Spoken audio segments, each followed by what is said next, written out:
As I stepped off the last subway car, the fluorescent lights overhead flickered in tandem with my footsteps. It was almost as if the station itself was waiting for me to make my move, but toward what destination, I couldn't say. My eyes drifted down to the worn tile beneath my feet, 4C-12, the exact coordinates where my grandmother's apartment used to be. Ava Chen stood beside me now, her hands stuffed deep into the pockets of a long coat that made her seem even more gaunt than she actually was. Her presence was always a gentle reminder that some things remained constant in this world, like her need for control. "You can't stay here," she said, her voice as flat as the subway's platform. Ava's words trailed off into an uncomfortable silence, one I knew all too well. In this place, there were no answers, only a gradual erosion of memories and habits that left you questioning what was real and what was not. It had started with small things, the smell of fresh bread wafting through empty corridors or the soft hum of fans spinning on their own. Now, people began to vanish. The subway doors slid open once more, this time without a sound. A single passenger stood waiting in the entrance, an elderly woman with a worn shopping cart and a gaze that seemed to be holding a secret she wasn't willing to share.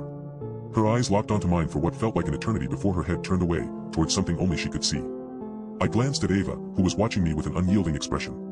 "Let's go," I said finally, breaking the spell that seemed to have been cast around us. Together, we stepped into the darkness beyond the platform lights, leaving behind a world where even the simplest of things had begun to warp and twist. As we walked deeper into the station's labyrinthine tunnels, the silence grew thicker, an oppressive shroud that threatened to suffocate me at any moment. Every step I took echoed through my mind like a warning: don't look back, don't stop moving, don't remember what you left behind. Ava seemed to sense it too, her pace quickening as we navigated narrow corridors lined with peeling advertisements for long-forgotten products. We emerged into the bright light of day, blinking in unison like two sleepwalkers forced awake by a sudden jolt of electricity. Before us lay the city's sprawling concrete expanse, an endless canvas waiting to be remade and reshaped according to some hidden design that only those in power could comprehend. My eyes met Ava's once more, but this time, I detected something new there, a flicker of uncertainty that sent my heart racing like a drumbeat warning of impending doom. The world outside was no longer the one we remembered. It had been altered, subtly at first, until every aspect of reality began to bend and warp according to an unseen logic that defied all comprehension.